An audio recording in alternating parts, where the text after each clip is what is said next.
નમસ્તે દર્શક મિત્રો. ગુજરાતમાં ચારે બાજુ ખનીજોની લૂંટમ ફાટ ચાલી રહી છે, લૂંટમ લૂંટ ચાલી રહી છે. ખનીજ માફિયાઓ તો બેફામ બની જ ગયા છે, પણ સાથે સાથે અધિકારીઓ પણ ખનીજ માફિયાઓ બની ગયા છે. કેટલાક રાજકીય નેતાઓ પણ આ ખનીજ માફિયાઓ સાથે જોડાઈને ખનીજ માફિયાઓને પ્રોત્સાહન આપે છે. એનો મતલબ એ છે કે કેટલાક રાજકીય નેતાઓ પણ ખનીજ માફિયાઓની ભૂમિકા ભજવી રહ્યા છે. એના શ્રેષ્ઠ ઉદાહરણો છે સુરેન્દ્રનગરમાંથી, જે અત્યારે ત્યાં જે બાંધકામ ઉદ્યોગમાં અને રોડ રસ્તા બનાવવામાં જે વપરાય છે કપચી, જેને આપણે બ્લેક ટ્રેપ કહીએ છીએ, એની મોટા પ્રમાણમાં અબજો રૂપિયાની ચોરી થઈ રહી છે. જે રીતે હમણાં હિસાબ જે કેટલાક નિષ્ણાંતો સાથે મૂક્યો, તો એ પ્રમાણે અલગ અલગ પ્રકારના 3 રસ્તાઓ, નેશનલ હાઈવે, સ્ટેટ હાઈવે, જિલ્લા અને ગ્રામ્ય વિસ્તારોના રસ્તાઓ, નવા અને જૂના રિસર્ફેસ કરવાના એ, અને શહેરી વિસ્તારો અને બાંધકામ ઉદ્યોગ, મકાનોમાં વપરાતી આ જે કપચી છે, એનો જે હિસાબ મૂકવામાં આવ્યો તો 20,000 ટન રોજની 20,000 ટન કપચી જોઈએ છે. અને એ બધી કપચી અત્યારે આપણે જાણીએ છીએ કે આ બધામાં મોટા પ્રમાણમાં રોયલ્ટીની ચોરી થઈ રહી છે, મોટા પ્રમાણમાં રોયલ્ટીની ચોરી થઈ રહી છે. અને એટલા માટે આપણે વાત કરવી છે, કારણ કે 20 કરોડ ટન કપચીની ગુજરાતમાં એક વર્ષે ખપત છે, પણ એની જે રોયલ્ટીની આવક થવી જોઈએ એ લગભગ 4 થી 5,000 કરોડ રૂપિયા થવી જોઈએ, કારણ કે 1 ટનના 160 થી 200 રૂપિયા અલગ અલગ પ્રીમિયમ સાથે એ લેવામાં આવે છે. તો એ પ્રમાણે ઓછામાં ઓછી 4 થી 5,000 કરોડ રૂપિયાની સરકારને રોયલ્ટીની આવક થઈ જોઈએ, જીએસટી સાથે, 18% જીએસટી સાથે. પરંતુ થાય છે કેટલી ખબર? માત્ર ને માત્ર 50 કરોડ રૂપિયા, માત્ર 50 કરોડ રૂપિયા. જે સરકારે હિસાબો જાહેર કર્યા છે એમાં 160 કરોડ રૂપિયા ગૌણ ખનીજ છે, કે જેમાં રેતી, કપચી અને માટી, આ 3 વસ્તુ આવે છે. એમાં 160 કરોડ રૂપિયાની રોયલ્ટીની આવક થઈ હોવાનું સરકારે જાહેર કર્યું છે. તો એનો મતલબ એ થયો કે માત્ર જો કપચીને ગણવામાં આવે તો 50 કરોડથી વધતી નથી, અને સામે ખરેખર આવક કેટલી થવી જોઈએ? 5,000 કરોડ રૂપિયાની બધી થઈને જીએસટી સાથે. માત્ર ને માત્ર 1% રોયલ્ટી લેવામાં આવી રહી છે, બાકી 99% આ ખનીજ માફિયાઓ, રાજકીય નેતાઓ, અધિકારીઓ ચરી જાય છે. તો આ અંગે બધી જ વાત કરવી છે આપણે રાજુદાનભાઈ સાથે, કે જે પત્રકાર છે અને ઘણી બધી સ્ટોરીઝ આ પ્રકારની એ કરી રહ્યા છે. અને જે નેતાઓ છે, નેતાઓને ખુલ્લા પાડે છે, અધિકારીઓને ખુલ્લા પાડે છે, અને એમના રિપોર્ટ્સ પણ અલગ અલગ ટીવી મીડિયાથી લઈને ન્યૂઝપેપરમાં સારી રીતે આવે છે. અને આ ક્ષેત્રે એ કોઈ પણ ખનીજ માફિયાને છોડતા પણ નથી. રાજુભાઈ, તમારું સ્વાગત છે ધ ગુજરાત રિપોર્ટમાં. નમસ્કાર દિલીપભાઈ. નમસ્કાર. તો રાજુભાઈ, તમે એક મને વિડીયો મોકલ્યો કે દિલીપભાઈ આ બહુ ગંભીર બાબત છે. તો મને થયું કે આ ખરેખર ગંભીર બાબત છે. પછી મેં કેટલાક નિષ્ણાંતો સાથે વાત કરી, જે હમણાં જે આંકડાઓ હું બોલી ગયો, તો એ બધા નિષ્ણાંતોનું એવું કેવું છે, ખાસ કરીને જે માઇનિંગ જે એડવાઇઝર્સ છે, જે પેલા અધિકારીઓ હતા, અધિકારી તરીકે હતા અલગ અલગ જગ્યાએ, એમની સાથે જ્યારે વાત કરી ત્યારે એને આખું કેલ્ક્યુલેશન બતાવ્યું મને કે આ જો માર્ગ અને મકાનમાં જે કંઈ આ કપચી વપરાય છે એ હિસાબે આપણે ગણતરી કરીએ તો 4 થી 5,000 કરોડ રૂપિયાની રોયલ્ટી ચૂકવવી પડે, જે એમાં વપરાઈ રહી છે એમાં. તો આ બહુ ગંભીર મામલો છે. પછી સરકારના અધિકારીઓ સાથે વાત કરી ત્યારે 162 કરોડ રૂપિયા અમને રોયલ્ટી આ ગૌણ ખનીજ પેટે મળે છે. તો આ બહુ ગંભીર મુદ્દો છે. ખાસ કરીને જ્યારે અમદાવાદમાં સૌથી વધારે કપચી અને આ બધા પ્રકારની મટીરિયલની જરૂર હોય છે, તો એ સુરેન્દ્રનગર અને એની આસપાસના વિસ્તારોમાંથી અત્યારે મોટા પ્રમાણમાં આવી રહી છે. તો શું પરિસ્થિતિ છે કે ખરેખર આની ચોરી કેટલા પ્રમાણમાં થઈ છે? એક ધારાસભ્ય ઋત્વિક મકવાણાએ પણ આ અંગેનો એક વિડીયો રિલીઝ કર્યો છે, આપણે પાછળથી જોઈશું. પણ પહેલા રાજુતનભાઈ પાસેથી જાણી લઈ કે શું પરિસ્થિતિ છે, ગ્રાઉન્ડ લેવલ ઉપર શું ચાલી રહ્યું છે. જી. સુરેન્દ્રનગર જિલ્લો એટલે આખા ગુજરાતમાં ખનિજ સંપદા માટે જે અંદર ભૂગર્ભમાં છે એ માટે એક સ્વર્ગ ગણાય.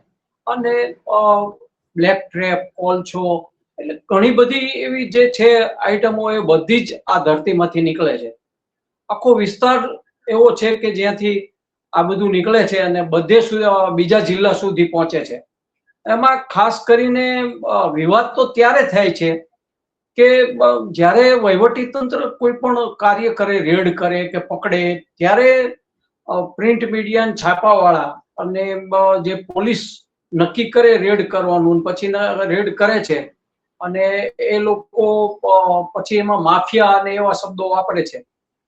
અને એમાં ખરી હકીકત શું છે એ આખી આ જે ચોટીલાના પૂર્વ ધારાસભ્ય છે એમને આ તો વિધાનસભામાં પણ બોલ્યા હતા અને પબ્લિક વચ્ચે પણ બોલતા હોય છે, કહે છે કે માફિયા આ નાના લોકો નથી, માફિયા જે છે એ કોન્ટ્રાક્ટરો છે, સરકારના માણસો છે.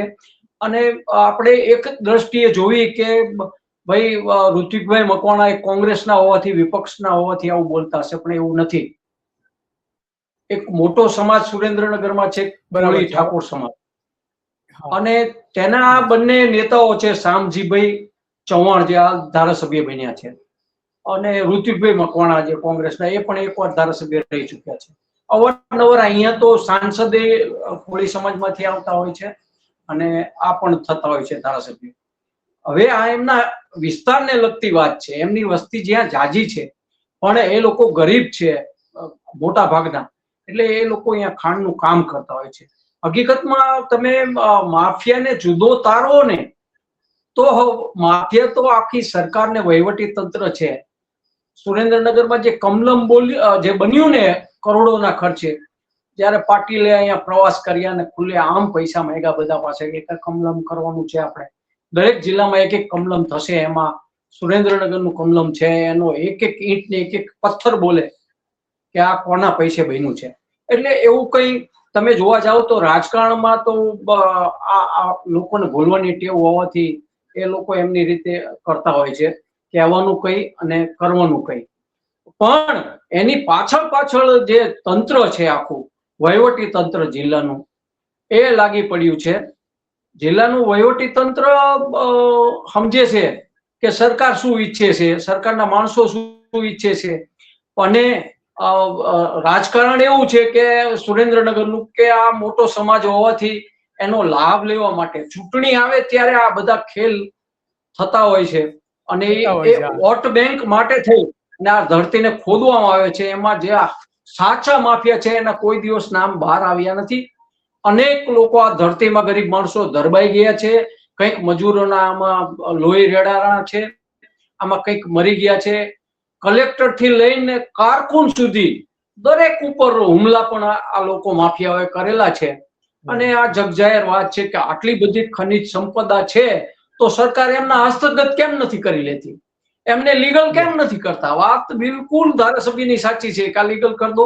એ પેલા પણ જે આ માઇનિંગના જે બ્લેક ટેપ સાયલામાંથી નીકળે છે ત્યાં રયાભાઈ રાઠોડ કરીને હતા, અને તે કોંગ્રેસી હતા ને આ જે માઇનિંગ છે એ બધાના એસોસિએશનના પ્રમુખ હતા. એ વારંવાર આવીને રજૂઆત કરતા મંત્રીઓને, કલેક્ટરને આવેદન પત્ર દ્વારા કે ભાઈ આ લીગલ કરી દો, તો અમારે ક્યાં ચોરી કરવી છે, અમારે ક્યાં માફિયા બનવું છે.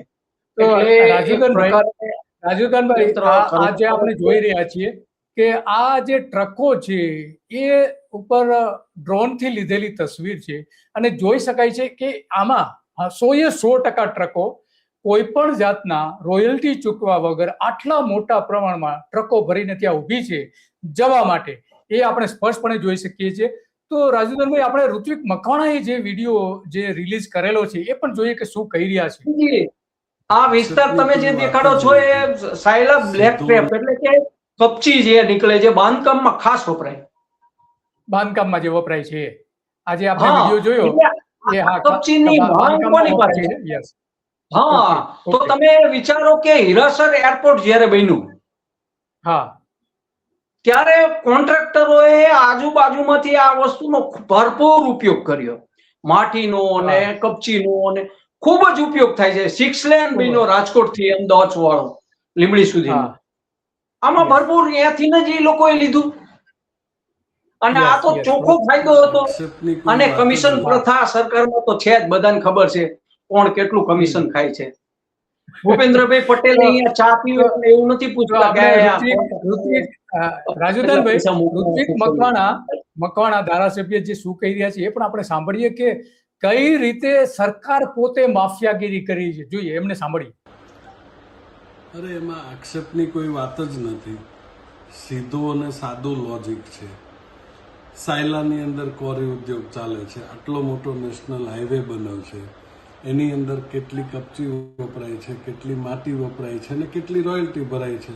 તમે હિસાબ માંડીને જોઈ લો એટલે ખબર પડે કે સૌથી મોટા ખનિજ માફિયા કે ખનિજ ચોરો કોણ છે. આવડું મોટું એરપોર્ટ બન્યું છે, એની અંદર રનવે બન્યો છે, આટલું મોટું કન્સ્ટ્રક્શન થયું છે, આટલા મોટા રોડ બન્યા છે, કેટલી કપચીની રોયલ્ટી ભરાણી છે, ત્યાંથી જ ખોદાઈને ત્યાંથી જ ચોરી કરીને ત્યાં જ વપરાણી છે.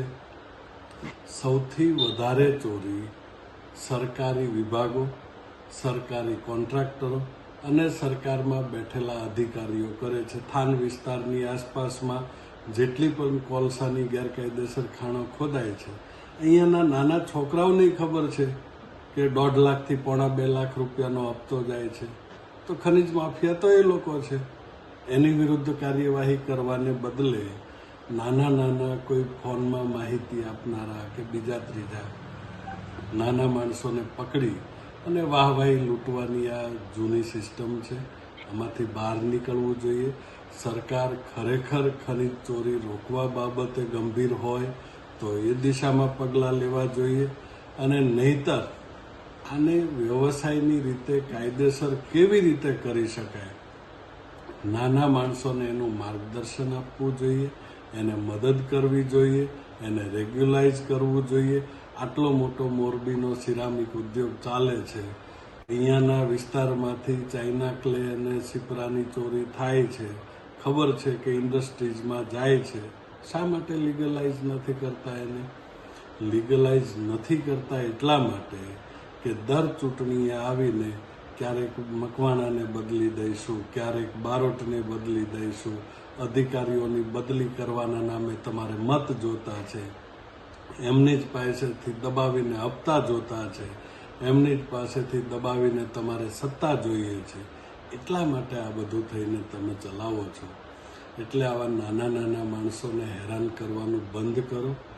નાના માણસોની બદલે તમે ખરેખર કાયદેસર કશું કરવા માંગતા હોય તો રાજુદાનભાઈ જે વાત કરી રહ્યા છે ઋત્વિક મકવાણા, તો ખરેખર શું પરિસ્થિતિ છે? એમણે તો બહુ ગંભીર વાત કરી કે આ સરકારે ખરેખર તો એનું જે મંજૂરીઓ આપી દેવી જોઈએ, લીગલાઇઝ જે આપવામાં નથી આવતી, આ જે પરિપત્રો અલગ અલગ થયેલા છે એમાં પણ આપણે જોઈ શકીએ છીએ. તો શું પરિસ્થિતિ છે અત્યારે કે ખાસ કરીને જે ઋત્વિક મકવાણા કરી રહ્યા છે વાત, એ થોડી વિસ્તારથી કહેશો કે એમણે જે વાત કરી વાસ્તવિકતા શું છે? જી એમને જે વાત કરી એ એમના મતદારો, ટૂંકમાં તો એ પોલિટિકલ વ્યક્તિ છે, પોલિટિકલ, અને ત્યાં સાંસદ પણ બીજેપીના છે, એ પણ એ જ છે. પણ જો ઋત્વિકભાઈની વાત કરવામાં આવે તો એક ખૂબ જ જે ગરીબ માણસો જે છે એમની કોમના, એ બધા માટે સંસ્કારની અને શિક્ષણની બંને વાત લઈને આ ફેમિલી ફેમસ છે. એટલે બિલકુલ એમને સાચી વાત કરી અને સમજાય એવી વાત કરી કે આ બધું માફિયા તમે કોને કહો છો? હકીકતમાં માફિયા રહ્યા તે રાજકીય વ્યક્તિઓ અને જ્યાં એ કરાવી રહ્યા છે એ છે કોન્ટ્રાક્ટરો, સરકારી છે, અધિકારીઓ છે. આ બધા મલયો ખાય એ જ માફિયા છે. પણ પોલીસ ખાતાને એવું સુરતન ચડે કે અમે અમુક વસ્તુ એ આવી રીતે કરી અને જાહેરમાં લાવી દે અને એ વાહવાહી લૂંટી લેતા હોય છે. આ બિલકુલ તદ્દન એકદમ સત્ય આ વાત છે કે વાહવાહી વહીવટી તંત્ર લૂંટે છે એટલે તો વર્ષોથી ખનીજ ચોરી થાય છે. તમે જુઓ કે જિલ્લામાં આટલી બધી ખનીજ ચોરી કેમ થાય છે? દર વખતે આવી વાત થવામાં આવે છે કે ભાઈ રેડ કરી, આમ કરું તેમ કર્યું, કરોડો પકડાના, નામ થયું, પછી બધું હમું સૂત્ર ઉતરી જાય. હવે વિચાર કરો તમે, આ બિલકુલ ખોટા લોકો જે છે, કોન્ટ્રાક્ટરો, અધિકારીઓ, આ ખાલી વાતો કરવાની વાત છે. આટલા સમયથી એક ધારી ખનીજ ચોરી થઈ, જેને કામ કરવું હોય તો પ્રાંત અધિકારી એક જ એવા મૂક્યા ચોટીલા કે જેમને રવિવારે પણ રજા ના રાખી અને ખનીજ ચોરી બંધ કરાવવાની મહેનત કરી. હવે એ તનટૂટ કામ કરી રહ્યા છે મકવાણા, હરેશ મકવાણા. તો એને સલામ છે કે એ લોકો સમજે છે. પણ એક વ્યક્તિથી આવડો મોટો જિલ્લો કંટ્રોલ થાય નહીં. સાયલામાં આનેથી મોટું ચાલી રહ્યું છે. સાયલાની ખાણો તમે જોવો ને તો ગાંડા થઈ જાઓ. આખો વિસ્તાર ચંબલ બની ગયો છે. ચંબલ વિસ્તાર છે, ચંબલ. અને એમાં કેટલાય જે અત્યાર સુધીના પોલીસ ખાતાના મોટા મોટા અધિકારીઓ આવ્યા ને એની સીધી સંડોવણી હોય છે, કંઈક પોલીસની સંડોવણી હોય છે, કંઈક અધિકારીઓની યારે ખાણ ખનીજ સાથે સંકળાયેલા ખાણ ખનીજ વિભાગ પણ આમાં છે. કેટલા અધિકારીઓને લાવવા માટે કાયદેસર રાજકારણ રમાય છે, પોલિટિક્સ વ્યક્તિઓ છે એ રાજકારણ રમે છે, માફિયાઓ છે એ મલાઈ ઉતારી અને કમલમ સુધી પહોંચાડે છે, પોલીસ હપ્તા ખાય છે, કલેક્ટર ખાલી વહીવટી તંત્ર, કોન્ટ્રાક્ટરો તો જબરજસ્ત મલાઈ ખાય છે. એટલે મૂળ તો માફિયા કોને કહેવાય એ મોટો પ્રશ્ન છે. ચોર ખુદ હવે ચોકીદાર બની ગયો છે. યસ, ચોર પોતે ચોકીદાર બની ગયો છે. યસ, એ વાત તો સાચી છે કે ચોર પોતે ચોકીદાર બની ગયો છે, એવી હાલત છે. આપણે આ જોઈ શકીએ છીએ કે ડ્રોન દ્વારા જે તસવીરો વિડીયો લેવામાં આવ્યો છે એમાં સ્પષ્ટપણે જોઈ શકાય છે કે કેટલા મોટા પ્રમાણમાં આ જે બ્લેક ટ્રેપ જે ખોદાઈ રહી છે. આખા સુરેન્દ્રનગરમાં આવી વાત છે. માત્ર સુરેન્દ્રનગર નહીં, બીજા બધા વિસ્તારોમાં પણ આ જ પ્રકારની હાલત છે. આ વિડીયો પોતે સ્પષ્ટપણે કહે છે, કારણ કે એક વર્ષમાં 10,000 કિલોમીટરના રસ્તાઓ બને છે, તો 1 કિલોમીટર દીઠ લગભગ 10,000 ટન સરેરાશ કપચીનો વપરાશ થાય છે માત્ર રસ્તા બનાવવામાં. એમાં શહેરી વિસ્તારો, મકાનો, માર્ગો તથા અલગ અલગ પ્રકારના બીજી બધી ગણતરીઓ જો કરવામાં આવે તો બીજા 10,000 ટન જોઈએ, જાહેર બાંધકામથી લઈને મકાનો બનાવવાથી લઈને. તો દર વર્ષે 20 કરોડ ટન કપચીની જરૂરિયાત ઉભી થાય છે. 20 કરોડ ટનની આટલા મોટા પ્રમાણમાં. અને રોયલ્ટી ખરેખર એમાં કેટલી મળવી જોઈએ? 160 રૂપિયાથી 200 રૂપિયા એક ટન દીઠ. અને મળે છે કેટલી? 0.025 પૈસા, માત્ર 0.025 પૈસા મળે છે. 150, 100, 200 ની વચ્ચે મળવી જોઈએ એની, પણ અત્યારે માત્ર આટલી મળે. એનો મતલબ એ થયો કે આ જે રોયલ્ટી મળે છે 160 થી 200 ની વચ્ચે જે મળવી જોઈએ, તો આ મોટા પ્રમાણમાં 3,200 કરોડની આવક સરકારને ઓછામાં ઓછી થવી જોઈએ. અને 18% જીએસટી થી લઈને બીજા 600 કરોડ એ રીતે ગણીને લેવામાં આવે તો 3800 કરોડ રૂપિયાથી લઈને 5,000 કરોડ રૂપિયાની આ આવક થાય છે. એને બદલે થવી જોઈએ, એને બદલે માત્ર 50 કરોડ રૂપિયાની આવક થાય છે. એ હિસાબે શહેરી પાકા રસ્તાઓ જે છે એ દર વર્ષે બનાવવામાં આવે છે. 24,000 કિલોમીટરના શહેરી વિસ્તારના લગભગ 24,000 કિલોમીટરના રસ્તાઓ છે, અને એને રિસર્ફેસ કરવાથી લઈને આખા ગુજરાતની વાત છે, 24,000 કિલોમીટરના. તો ત્યાં રિસર્ફેસ કરીને વાપરવામાં આવે છે. છેલ્લા 5 વર્ષમાં ગુજરાતમાં દર વર્ષે 8,000 થી 11,000 કિલોમીટરના રસ્તાઓ નવા બન્યા છે અથવા તો અપગ્રેડ કરવામાં આવ્યા છે. એનો મતલબ એ થયો કે 10,000 કિલોમીટરના રસ્તાઓ, 10,000 કિલોમીટરના રસ્તાઓમાં આ કપચી વપરાય છે. 1 કિલોમીટર નવો રસ્તો નેશનલ હાઈવેનો જો બનાવવાનો હોય તો એમાં 15,000 થી 20,000 ટન કપચી જોઈએ છે. તો આ કેમ રોયલ્ટીની ચૂકવવામાં નથી આવતી? સવાલ એ આવે છે. માનો કે 4 લેનનો રસ્તો જો બનાવવો હોય 14 મીટર પહોળો, તો 15,000 ટન થી 20,000 ટન કપચી એમાં વપરાય છે. 2 લેનનો જો બનાવવો હોય એટલે કે 7 મીટર, તો 8,000 થી 10,000 ટન કપચી એમાં વપરાય છે. 6 લેનનો જો બનાવવો હોય તો 21 મીટર, એટલે કે 6 લેન એટલે કે લગભગ 21 મીટરની આસપાસ, તો 22,000 થી 30,000 ટન કપચીની જરૂર પડે છે. તો આ જે કોન્ટ્રાક્ટરો વાપરે છે, તો સરકાર એની પાસેથી હિસાબ માગે છે ખરા, કે પછી માત્ર ને માત્ર આ પ્રકારની વાતો જ કરે છે? શું કહો છો રાજુભાઈ? આટલા મોટા પ્રમાણમાં જો વપરાતું હોય તો કેમ એની કઈ અસર નથી? સીધી વાત કરીએ ને તો આખો મોરબી નો જે કઈ સિરેમિક ઉદ્યોગ છે ને એ બધો જ અહીંયા થાન ને આસપાસથી માટી અને બધું જાય છે, કોલસો ને.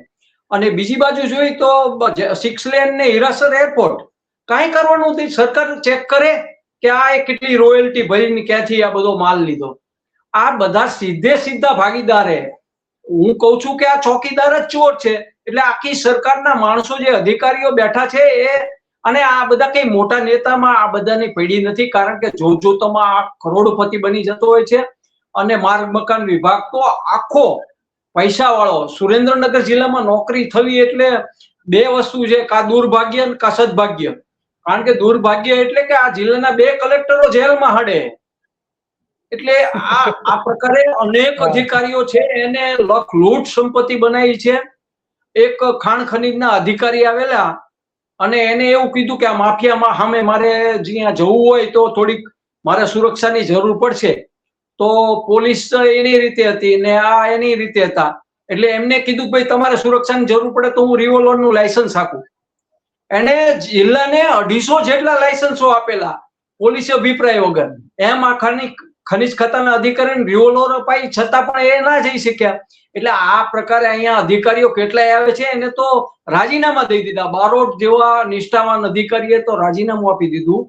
કારણ કે આ ખેલ આખો સરકાર ચલાવી રહી છે. નહીં તો આ વિભાગીઓ આખો એમના હસ્તક કરી લે અને રોયલ્ટી ને બધું કાયદેસર કરે લીગલ, તો ક્યાં વાંધો છે? ખનિજ સંપદા તમે લૂંટવા જ બેઠા છો. આમ જોવો તો મારો પર્યાવરણ વિષય છે એટલે કહું કે આંદામાન નિકોબાર નું શું હાલ, એટલે આ વેચવા જ બેઠા છે. કારણ કે હવે મારા ખ્યાલથી આપણા જે મુખ્યમંત્રી છે એ એવું ઈચ્છી રહ્યા છે કે આપણે ઘરમાં તેલ ઓછું વાપરીને, પેટ્રોલ ઓછું વાપરીને વિદેશની મુસાફરીઓ ના કરો, એવી વાત નથી. પણ હવે તો એવી સંસ્થાના સભ્ય છે કે એવું ઈચ્છે છે કે આ લોકો શ્વાસ લેતો આપણને પૂછે ને મને કે એને જરૂર પડશે શ્વાસ બીજો લેવો હશે ને તો પર્યાવરણનો ખો બોલાવી દીધો છે આ લોકોએ. અને એ માટે જ બેઠા છે. કારણ કે આવી બધી મંજૂરી આપતા પહેલા પર્યાવરણ ખાતું જે મંજૂરી આપે છે અહીંયાથી જ ભ્રષ્ટાચાર શરૂ થાય છે. અને પછી મંજૂરીની કઈ જરૂર રહેતી નથી. ગેરકાયદેસર વધુ ચાલે કાયદેસર કરતા, અને આ લોકો કાયદેસર કરતા શરમ આવે છે. શું કામ? કે ઉપરનો પૈસો સીધો મળે નહીં. રોયલ્ટી માટે કઈ પડી નથી. આ રોડ રસ્તાના કામ જે કોન્ટ્રાક્ટરો છે એના ખીચા ભરવાની વાત છે. એમાંથી અધિકારીઓ, ધારાસભ્યો બધાની નજર હોય છે અને એમાંથી કમિશન મેળવી લેતા હોય છે. આખો પર્યાવરણ નાશ કરવાનો એક એજન્ડો જે રહ્યો ને એ આ લોકોએ લઈ લીધો છે કે ભાઈ લાવો, જે હોય પૈસા લાવો, બાકી જે થવું હોય એ પૃથ્વીનું થશે, આ ધરતીનું જે થવું હોય થશે. કારણ કે હવે આ જે ધારાસભ્યને દયા આવી એની વાત કરું, હું તમને મૂળ વાત કરી દઉં એક નાની એવી, કે આ ધારાસભ્યને દયા કેમ આવી? પણ એ દયા એટલે આવી છે કે એના મતદારો છે એ ગરીબ છે, નાના છે, મજૂર છે, અને એને લોકો આ પકડે એટલે એને એમ થાય. અને દર વર્ષે એક ખેલ થાય કે ભાજપને કોંગ્રેસને આવવું હોય તો એ અધિકારીઓ મુકાય અને તે ખનીજ ચોરી બંધ કરાવી કે ચાલુ કરાવી, આ બે વસ્તુમાંથી એક ધારાસભ્ય ચૂંટાય. સમજો તમે, ઋતિકભાઈ એમ કે ખનીજ ચોરી બંધ કરો તો એ હારી જાય, શામજીભાઈ ચૂંટાઈ જાય. એમ હવે આખી રાજનીતિ જે નક્કી કરેલી વાત છે અને એમાં ખનીજ ચોરી રે એ રાજકીય મુદ્દો બની ગયો છે, પર્યાવરણનો મુદ્દો બની ગયો છે. અને આમાં આ વહેતી ગંગામાં બધા હાથ જબોળે છે. એમાં ખાસ કરીને સરકારી કોન્ટ્રાક્ટરો, અધિકારીઓ એ બધા તો મલાઈ ખાઈને દૂર થઈ જાય છે. દેખાવની કામગીરી ચાલી રહી છે. કોઈ પણ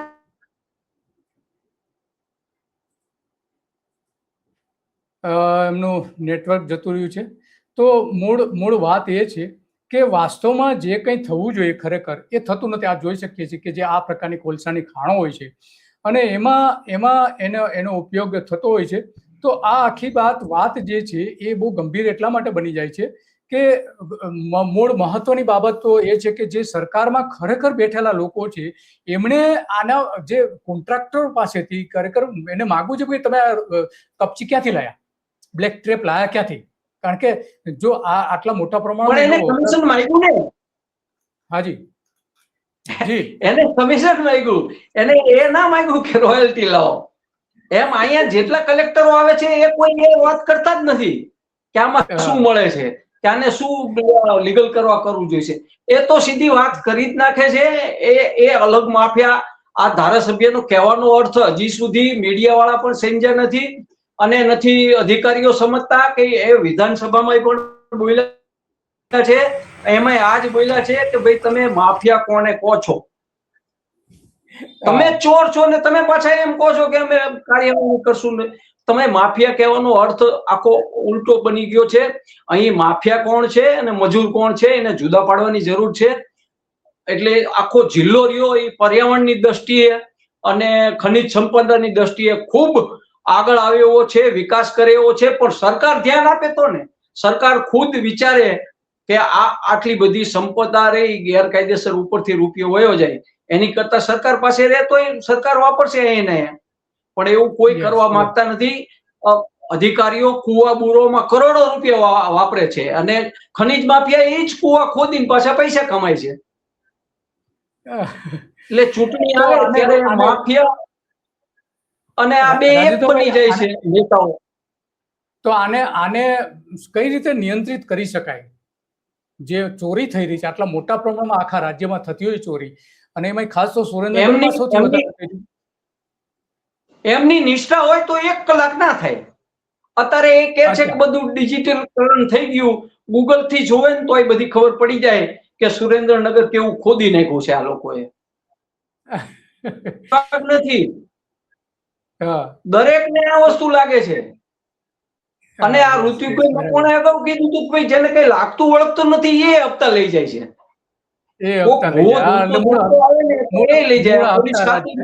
પોલીસ ખાતાને સ્પષ્ટ કીધું હતું કે ભાઈ તમારે આમની જોડે રહીને કામ કરવાનું છે, આમને પ્રોટેક્શન આપવાનું છે, તો એ કામ પોલીસ કરવા માંડે છે. અને પોલીસ રેડ કરે કરે છે અને બધું આવું થાય છે. અને જો ખાણ ખનીજ રેડ કરે તો એની પોતાના માફિયા છે, ખનીજ વાળાને પોતાનો માફિયો છે એને બચાવવા જાય છે, પોલીસને પોતાનો માફિયો છે એને બચાવીને બીજાના માફિયો દેખાડે છે. એમ આ લોકોને પોતાના રાજુદાનભાઈ તમે ત્યાં જે કોલસાની ખાણો જેને બંધ કરાવી એ મકવાણાની કઈ બદલી થવાની છે એવી વાત સંભળાઈ રહી છે, શું છે? જી બિલકુલ, એ વાતું થાય છે. અને વાતું થવાની કારણ કે અત્યારે કઈ એવી જરૂર નથી રાજકારણે જ્યારે આ પગલું ભર્યું ત્યારે નક્કી કરીને જ કર્યું હતું કે ધારાસભ્યને થોડો મુખ્યમંત્રી પૂછવા જાય કે તને આ ગમે છે અધિકારી નથી ગમતો. હવે એ જમાનો ગયો. ભાજપમાં હું તો એમ કહું જેટલા ડફોળ ધારાસભ્યો ભાજપમાં છે ને એ બધા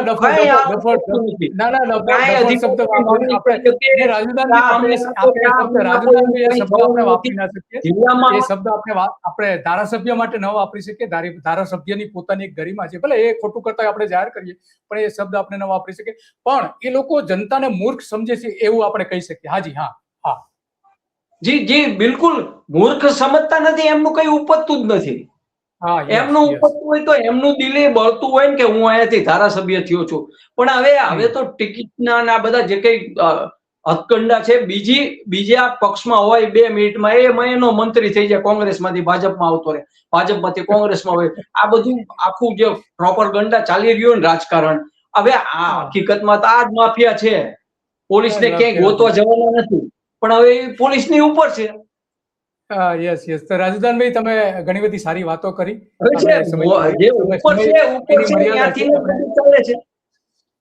સમયની મર્યાદા છે. ઘણી બધી વિગતો કે ખરેખર ગ્રાસરૂટ લેવલ ઉપર શું ચાલી રહ્યું છે એની તમે બધી વિગતો આપણે કરી. અને રામકુભાઈ આજે આપણે વિડીયો બતાવ્યા, રામકુભાઈ આમાં વિડીયો એમની પાસે બહુ જબરજસ્ત કલેક્શન હોય છે અને એ પણ આ જ રીતે લડી રહ્યા છે. કોલ માફિયાઓથી લઈને જમીન માફિયાઓથી લઈને ઘણા બધા માફિયાઓની સામે સુરેન્દ્રનગરમાં લડવું એ બહુ હિંમતનું કામ છે. તમે પણ લડી રહ્યા છો પર્યાવરણને ઘણા બધા મુદ્દાઓ આ રીતે ખાણ માફિયાઓથી લઈને સાચી સ્ટોરી પણ આપી રહ્યા છો તમે. તો તમારો ખૂબ ખૂબ આભાર રાજુદાનજી. બસ આભાર. તો આતા રાજુદાનભાઈ કે એમણે સ્પષ્ટ વાત કરી કે ખાણ માફિયાઓ ખરેખર કોણ છે? આ રાજકીય નેતાઓ જ છે, બધા નહીં, અમુક ઋત્વિક મકવાણા જેવા સાચું કહેનારા બહુ ઓછા ધારાસભ્યો રહ્યા છે, બહુ ઓછા સંસદ સભ્યો રહ્યા છે, બહુ ઓછા પ્રધાનો રહ્યા છે. ખરેખર ભૂપેન્દ્ર પટેલ પ્રમાણિક હોય તો ત્યાં જે કેટલાક પ્રમાણિક અધિકારીઓ કામ કરી રહ્યા છે, કોલસાની ખાણો જેને બંધ કરાવી છે એની બદલી એમણે ન કરવી. 5 વર્ષ સુધી એને રાખવા જોઈએ અને સરકારની આવક અત્યારે છે એના કરતા 100 ગણી આવક એ ત્યાં થઈ શકે એવી છે. કોલસાની ખાણોની લીઝ આપીને, કપચીની ખાણોની લીઝ આપીને અને કાયદેસર કરીને. તો આ જે બધી બાબતો હતી કે ખાણ માફિયાઓ કેટલા પ્રમાણમાં છે કે માત્ર એ 1% રોયલ્ટી આપી રહ્યા છે. આખી જે કુલ જે એ કમાણી કરે છે એમાંથી માત્ર 1% રોયલ્ટી આપી રહ્યા છે. માત્ર 1% કપચીમાં જે કપચી લઈ જાય છે એમાંથી માત્ર 1%ની જ રોયલ્ટી આપી રહ્યા છે. તો બસ આજે આટલું, અને આવી જ બાબતો આપણે વાત કરતા રહીશું અને દર્શકોને જણાવતા રહીશું કે ગુજરાત કયા માફિયાઓના હવાલે થયું છે, કેવા માફિયાઓને મત આપીએ છીએ આપણે, એના આ ઉદાહરણો છે. બસ આજે આટલું જ, અને આવી જ બાબતો ચર્ચા કરતા રહીશું. નમસ્તે.